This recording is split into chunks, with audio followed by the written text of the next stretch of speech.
बनते थे तो हम नेगेटिव सारे दुख लेकर आते हैं। गुरु छोटी सी बात देकर हमको पॉजिटिव देकर क्या करता है? कितनी पॉजिटिव नहीं मिलती है एनर्जी, सोचो कितनी एनर्जी पॉजिटिव मिलती है, नहीं मिलती है।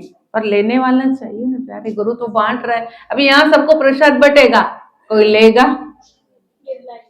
सही बात है, ये परमात्मा का प्रसाद है, गुरु प्रसाद है। परमात्मा की मेहर तो बरसती है ना, पर जो क्या करेगा।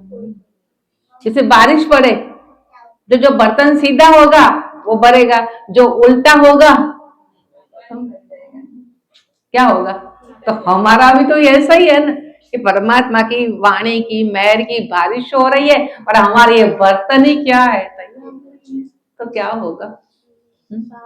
करो ना बर्तन को तैयार। वेलन ने बांधड़ा और डंडी स्वामी थोड़े ही आगे गए और वाणी ने जैसे ही नजर डाली उसकी नाव में, और क्या हो गया वो? हम भी बेहोश होते हैं कि होश में? दुख तकलीफ है तो क्या होते हैं? वाणी थोड़ा सा दुख तकलीफ आती है ना, हमारी वाणी भी साइड, गुरु भी साइड, सब साइड। हमारा सेल्फ कंट्रोल ही क्या होता है, मतलब थोड़ा सा दुख आता है और सत्संग में बात कितनी बड़ी बड़ी करते हैं ज्ञानियों सी, और ज्ञानी की बात करता है ना, कभी कभी जीवन में दुख है ना तो ज्ञानी जैसा क्या कर तू बन। चूहे जैसा दुख आता है तो हम क्या करते हैं? भगवान ने तो पहाड़ जैसा दुख है ना तो भी तू अडोल बन, अडोल। पार कैसे होता है, डोलता है? बताओ। हाँ, जिसके संग गुरु है वो क्यों डोलेगा? वरना हम डोलते, इसका कारण ये है कि मेरे को गुरु पर विश्वास ही नहीं है। क्यों डोले? हम रोते हैं, डोलन ते राखे प्रभु नानक देकर हाथ। आते ना अरदास में गाते हैं ना, हम बोलते हैं कि परमात्मा अपना हाथ रहकर मुझे क्या करेगा? बच्चे ऐसी अरदास खाली खाली बोलते हैं, मन हमको विश्वास नहीं है। तो वो मूर्छित हो गया। उसके दामाद ने उसको बुलाया, सुझा किया कि अपने वो दंडी स्वामी आए ना उससे जाके बोल माफी मांगो, शायद उसके कारण ये हुआ। और वहां जाते हैं और उनसे बोलते हैं तो वो दंडी स्वामी बोलते कि तू बार बार मेरी इसी कृपा के कारण तू क्या हुआ है? दुखी हुआ है। तेरे इस कर्मों के कारण ही तू क्या हुआ है? दुखी हुआ है।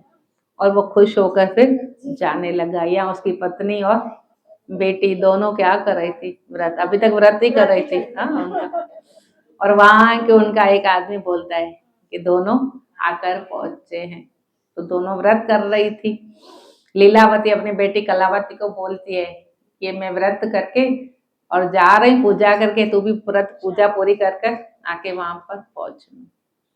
और जल्दी जल्दी पूजा करके और वो अपने पति की खुशी के लिए दौड़ती है। और जैसे ही वहां पर पहुंचती है तो नाव क्या होती है? डूब जाती है और उसका पति अंदर डूब जाता है। फिर वहां पे फिर वो साधु वाणिया परमात्मा की आराधना करता है, प्रार्थना करता है और आकाशवाणी होती है कि साधु जी तेरी बेटी ने प्रसाद की अवगणना की है, घर जाके प्रसाद लेकर आए तो उसका पति उसको सही सलामत मिलेगा।